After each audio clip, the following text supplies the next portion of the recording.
আমার সাথে এমন কিছু ঘটনা ঘটেছে যে ঘটনার ব্যাখ্যা আমি আজও পাইনি, কখনো পাবো বলেও মনে হয় না। আমি যখন এই কথাটা বলছি, এই গল্পটা বলছি তখনও কিন্তু আমি একটু ভয়ে, ভয়ে আছি। আমি ভূত ভয় পাই না, তবে মনের একটা ভয় আছে বলেও তো মানুষ ভয় পায় না? সে ভয়টাই আমি পাচ্ছি। বাংলাদেশে আমার সাথে বেশ কিছু ঘটনা ঘটেছে। আমার মনে হয় সেই ঘটনাগুলোর পুনরাবৃত্তি আমেরিকা আসার পর হচ্ছে। আমেরিকা আসার পর বেশ কিছু ঘটনা ঘটেছে, যে ঘটনার একটি ঘটনা আমি এখন শেয়ার করব। একদিন দুপুরে খাওয়া দাওয়ার পরে আমরা সবাই ন্যাপ নিতে চলে গেলাম। আমি উঠে ওয়াশরুমে আসলাম এবং ওয়াশরুমের দরজা লক করতে যাব, তখন আমার হাজবেন্ড পেছন থেকে আমাকে ডেকে বলল, তুমি কি আমার ফোনটা এনেছো? আমি কখনো ফোন নিয়ে ওয়াশরুমে যাই না। তা আমি একটু অবাক হলাম এবং কোনো কথা না বলে দরজা খুলে বেরিয়ে আসলাম।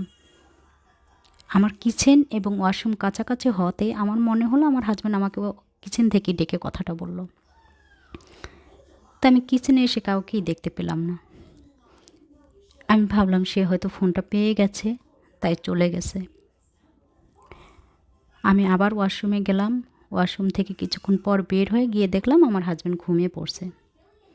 সে ঘুমিয়ে পড়ছে বলে আমি আর তাকে ডাকিনি। সে যখন ঘুম থেকে উঠলো আমি তাকে বললাম, ফোন কি পেয়েছো? কোথায় ছিল? আমি কি ফোন নিয়ে কখনো ওয়াশরুমে যাই?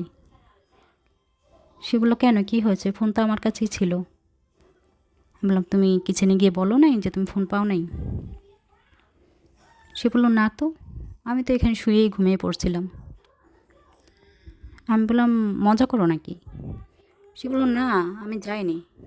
সিরিয়াসলি যখন বললো তখন আমি বললাম, না, আমার সাথে তো এই ধরনের ঘটনা ঘটছে, তুমি তো আমাকে পেছন থেকে ডেকে বললে যে তুমি ফোন পাও না। তখন সে বলল যে না, আমি যাইনি আসলেই।